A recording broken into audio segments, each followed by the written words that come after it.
Hey everyone, John from ARTV. It's time for a very special throwback review today. I'm going to be talking about the 2009 record, the third studio album by rock band Paramore titled Brand New Eyes. This record is very vital to me, very important. It's something that was special to me whenever it came out, my senior year of high school. This album actually just came out like right before I launched my channel, originally known as Album Review TV. I filmed a video for this, but quickly deleted it and then never got around to re-recording it. Thank God, because it would have been terrible. I then, a couple of years later, I believe in 2012, sat down again and tried to review it, and the worst lighting ever, wearing just a fucking cut-off shirt. And I was like, why would I do this? For a record that I love so much from start to finish, you're just gonna sit there and half-ass it?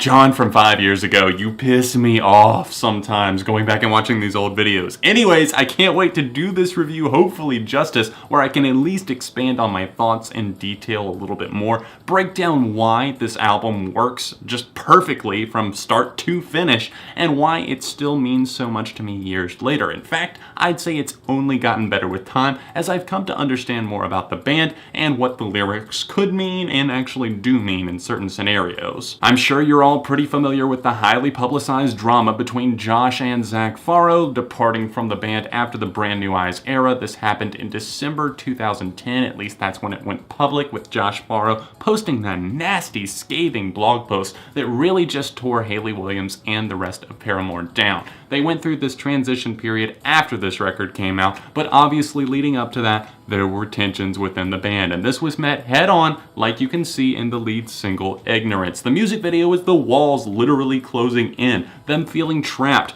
tight within the band, not knowing how to work with each other. Yet somehow, through all of that, they were able to play off of each other's chemistry perfectly and craft the perfect record. In terms of its musicality, Brand New Eyes is definitely a departure from Riot in some ways. Yes, it still has the fast riffing and the hard upbeat songs, but at the same time, it takes a minute to reflect. It knows itself, it knows its strengths and its weaknesses, and they take time to discuss, obviously, the band, and then romance, and other feelings of friendship and just loss in life, how to deal with that. And I love the fact that they slow this album down, speed it up, and really just take it all over the place. And it shows so much growth for Hayley Williams as a vocalist. She lets those vocal cords rip on some of these, especially like the closer on the standard edition, All I Wanted. That is a gut-wrenching, heart-tugging moment that if you're not just be like, oh my god, to moments like that, then you're not human. It took them a little bit to actually calm down, settle into a groove, and record this album because, like I said, the band members weren't exactly getting along all that well.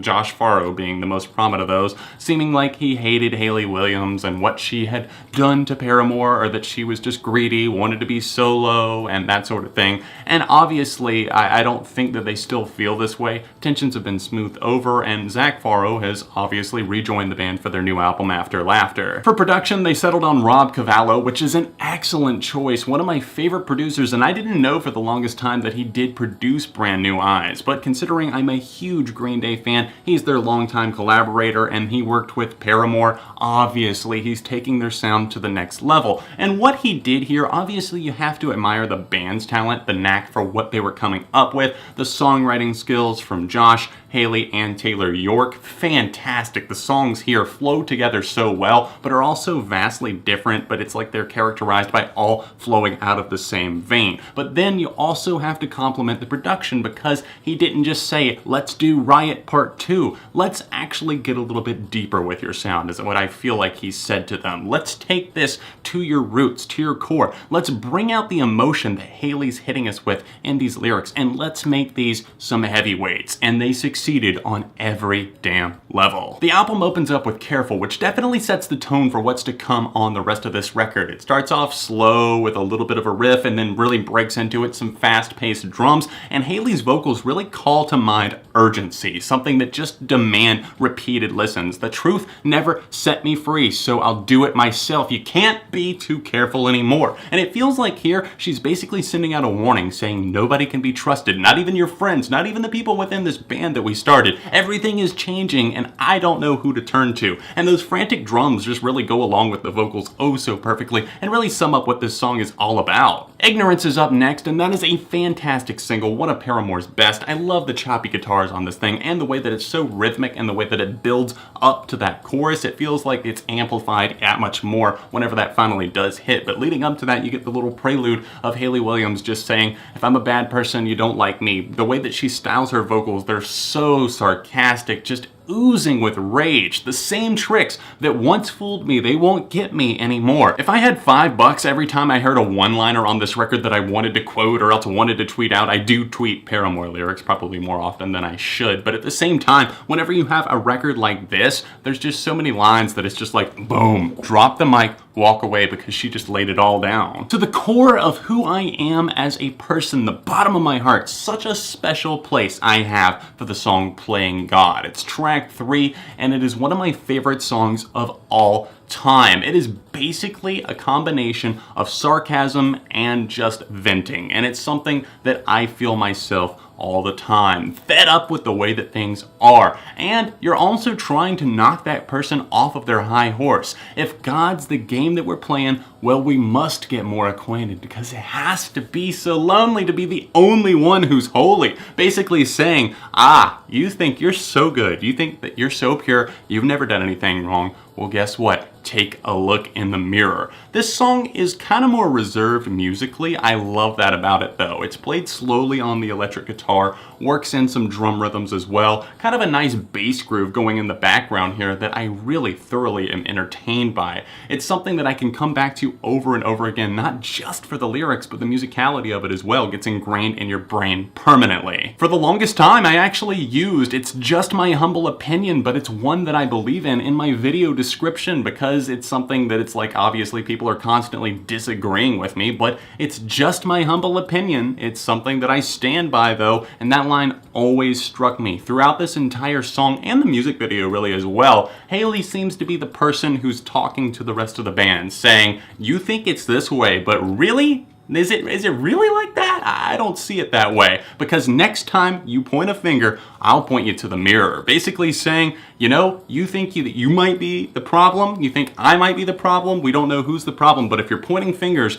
we'll take a look at the mirror and see who that's pointing back at. Brick by Boring Brick was also released as a super successful single, and it's one that is very unique for Paramore because it started sliding in outside influences, some extra things that they had never tried before. They really pushed themselves, and I'm so proud of them for that, especially working it in at an earlier stage, one that could be considered risky for them because they were still establishing their name. It's like you had one big album. Are you gonna flop with this one? Are you actually gonna do something great? And they obviously opted to do something maybe a little bit outside of the box, but they expanded on their sound instead of limiting themselves. And on tracks like Brick by Boring Brick, you can hear the end of the song with the ba-da-ba-ba-da-ba-ba-da-ba-ba-ba-da-ba-ba. That's just something that zaps into your mind instantly, and you think, that is so creative. She paints a vivid picture with her words, and I love that. You really can escape to this alternate reality that she's creating here. And basically, she's calling people out once again with her lyrical content, whether it be band members or just people in real life, people that she's encountered. You built up a world of magic because your real life is tragic. That is another line right there that is just an ultimate burn. Basically saying, you can't face the facts. You can't face the real world. So instead, you live in this alternate reality somewhere, just floating in space, like everything is okay. And I feel like so many people in this day and age need to hear lines like that. Just be smacked upside of the head with them, because I don't know what people are doing. People are crazy these days. I love this song musically as well because it does have a very rocking vibe to it. Those guitars are instantly recognizable in the intro of the song, and Hayley's vocals are so distinct and very well crafted here. I think it's one of her best vocal performances on the album. You will never hear me stop singing the praises of track number 5, Turn It Off, one of my all-time favorite songs and favorite songs by Paramore. If you haven't seen my Paramore Top 10 Countdown, I definitely recommend watching that. It is right here on this channel. For me personally, this is a song that I connected to early on. Even whenever I was just getting into the album, it's something that I can look back to 2009 and I know I loved it then, but here in 2017, I love it 8 years later just because it's that great of a jam. It has so much to it. There's so many characteristics that make up this song. It has a delicate guitar, especially in like the intro and the outro. I like how it kind of fades out on the guitar, but it emphasizes obviously the very, very important lyrics that are going all throughout this song. And the worst part is, before it gets any better, we're headed for a cliff, basically saying that I thought maybe the band would get better, I thought maybe that things in life would get better, but apparently they're not. They're just gonna take a nosedive off of a cliff, but it sounds so cheery at the same time. Her vocals are strong and confident, but it kind of contradicts that with the lyrical content, basically getting kind of apathetic to everything. The only exception is a total tearjerker, one of the best ballads and slower rock songs of the 2000s, early 2010s, because its crossover potential was huge. It's a mesmerizing tune. Hayley's vocals here are incredible. She knocks it out of the park, and the songwriting was totally different for anything that Paramore had done. It's a slow and delicate one that is also kind of jaded on the world, but she's falling in love, and the song was obviously probably written for her now husband, Chad Gilbert, and they're married at this point, but at that time she had just started dating him, and basically saying, "You were the only exception. I was content with loneliness before this. I thought that everybody in my life was going to screw me over at some point, but here we are, and I'm falling for you." And she talks about how her mom and her dad ruined their love. Everything fell apart. She had sworn off love, so would her parents, but here she is, not able to stop herself and not able to contain herself, and her voice sounds almost angelic over this sweeping acoustic guitar that slowly adds in a nice little bass groove in the background, some light drumming and some light guitar in the background. It's so tasteful, so well done. Feeling Sorry is up next. It's characterized by these really enchanting guitar riffs that I really do enjoy. Once again, obviously a lot of this record you can see being centered around the riffs, but you also can't ignore Zach Farro as a drummer. Throughout this record, he kills it, and Feeling Sorry is another one of those moments, especially whenever Hayley's vocals start to get shouted on this track. We've got no time. They're like kind of thundering in the background, and then they cause that dramatic pause, and then I feel it goes back into it. Everything about this was so calculated and so well pulled off, and if you didn't have chemistry as a band,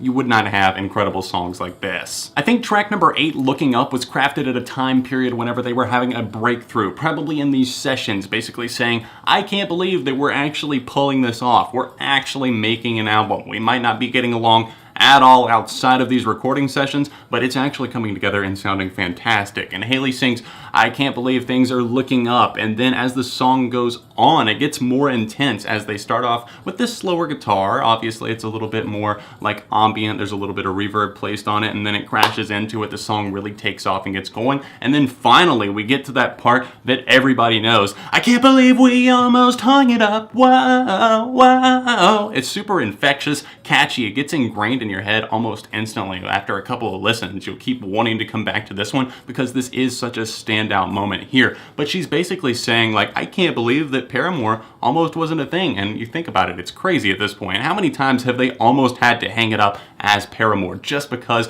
all of these changing band members, the lawsuits, the blog posts, everything is adding up. But Looking Up, I think, still stands tall for them because it still rings true. I'm sure Hayley could probably go back to a moment like this and be like, yep, I still feel like this sometimes. Where the Lines Overlap is probably one of the most overlooked Paramore songs in their discography, especially on Brand New Eyes. It comes as track number 9. It's near the end of the record, but it's also not the slow songs that people tend to gravitate towards as well, especially if you like slower stuff. You've got Misguided Ghost and then All I Wanted, and then of course if you got the deluxe edition, then you've got Decode as well, which was a huge hit for them because of the Twilight films. But obviously here you've got this fantastic song that deserves more praise. Maybe it's not the most alluring thing instrumentally, but still, it's hard to ignore. I love this track, and especially Hayley's vocal performance here. I feel like she added a little bit of different flair to it because she's hitting a higher register with her voice, and it's something something that really does work. And then, of course, as she comes through on the chorus, no one is as lucky as us is what she's singing. I don't know if it's maybe a little bit sarcastic, but at the same time, you can definitely feel it. You feel some sort of heat coming off of her, and I love that about it. In the past few months especially, I feel like Misguided Ghosts is the one that's really just hit me. It's something so powerful. It's almost chilling.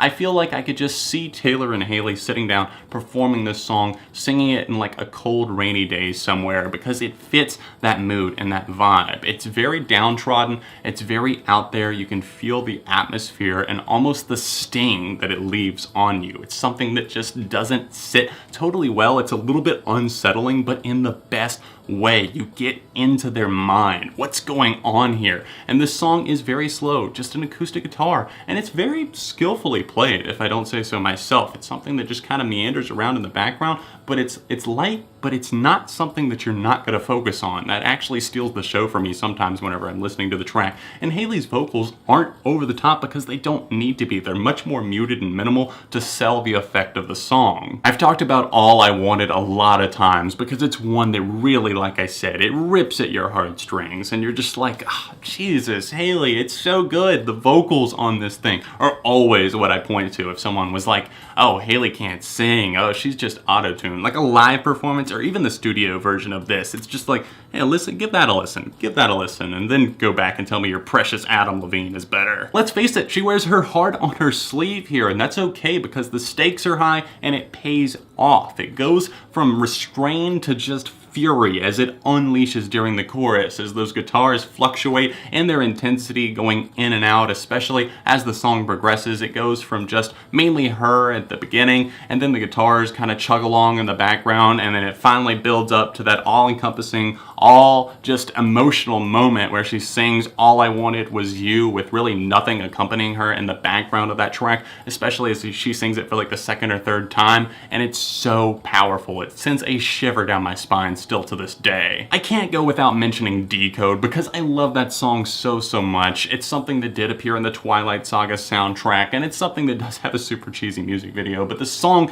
is so good. It's so just gripping. It's something that you can listen to, and I don't know why, but it's something that you just want to sing along to. How did we get here? I used to know you so well. If I ever had to do the don't sing along challenge or something like that, that's one song that would instantly get me just because of how infectious the groove is. It's something that I have to air guitar as well. It's something, especially the solo on this track, I love it. I could loop that part over and over again. And this song, actually, I do have it on my CD copy. I think it's mainly from Japan. I did order the CD on eBay from overseas, but I don't have it on my vinyl copy. I wish I did because it feels like it's a part of this record. It feels like it belongs here. It's one of those bonus tracks that, yes, was primarily recorded for a movie, but still, it was recorded during the same sessions, so it definitely still has that same vibe and that same chemistry about it. If you think this record is getting anything other than a 5 out of 5, you are sadly mistaken, my friends. This is one of my favorite albums of all times, definitely in my top 5. If you would ever like to see that video, my favorite albums of all time, definitely let me know with a like on this video and let me know in the comment section down below. And like I said, sound off if you'd like to hear more Paramore reviews for me, including obviously After Laughter. Thanks for watching today. If you're able to, help me out on Patreon. Click that link over there in the corner. Help the videos keep coming on a monthly basis. Click right here for another Paramore themed video or another recent review that I did on the channel. Social media can be found in the description, and other than that, I'll see you very soon right here on ARTV.